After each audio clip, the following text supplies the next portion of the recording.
بسم اللہ الرحمن الرحیم۔ حضرت سیدنا بلال حبشی رضی اللہ تعالیٰ عنہ غلام ابن غلام باغ کے اندر جھاڑ جھنکار کھجوریں چننے میں مصروف تھے۔ ایک تو وہ کھجوریں نرم نہ تھیں اور دوسرا ذائقے میں بھی باقی کھجوروں سے مختلف تھیں، اور کھجوروں کا رنگ گہرا کالا اور دانہ بھی بہت چھوٹا سا تھا۔ جھولی میں آئی ہوئی یہ کھجوریں اس باغ کا آخری پھل تھیں۔ حضرت بلال رضی اللہ تعالیٰ عنہ شہر مدینہ منورہ میں انہیں فروخت کرنے کا ارادہ رکھتے تھے۔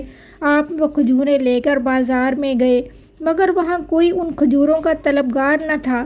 اتنے میں کسی نے آواز لگائی، اے بلال، یہ کھجوریں تو تجھ جیسی ہی کالی اور خشک ہیں۔ یہ بات سن کر حضرت سیدنا بلال حبشی رضی اللہ تعالیٰ عنہ کے دل کے آبگینے پر ٹھیس لگی اور آنکھوں سے آنسو رواں ہو گئے۔ حضرت سیدنا بلال رضی اللہ تعالیٰ عنہ کھجوریں جھولی میں سمیٹ کر بیٹھ گئے۔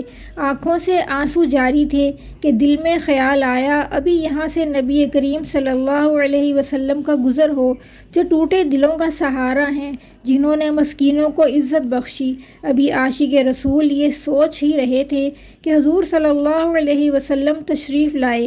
حضور نبی کریم صلی اللہ علیہ وسلم نے جب سیدنا بلال حبشی رضی اللہ تعالیٰ عنہ کی آنکھوں میں آنسو دیکھے تو حضرت بلال سے رونے کا سبب پوچھا۔ حضرت سیدنا بلال حبشی رضی اللہ تعالیٰ عنہ نے جھولی کھول کر سب ماجرا حضور نبی کریم کو کہہ سنایا۔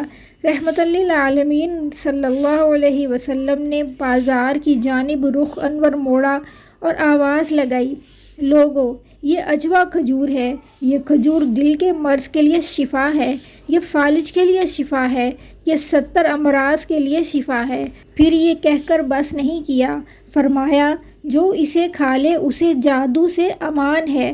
بس رحمت للعالمین نبی کریم صلی اللہ علیہ وسلم کا یہ فرمانا تھا کہ بازار کا منظر بدل گیا۔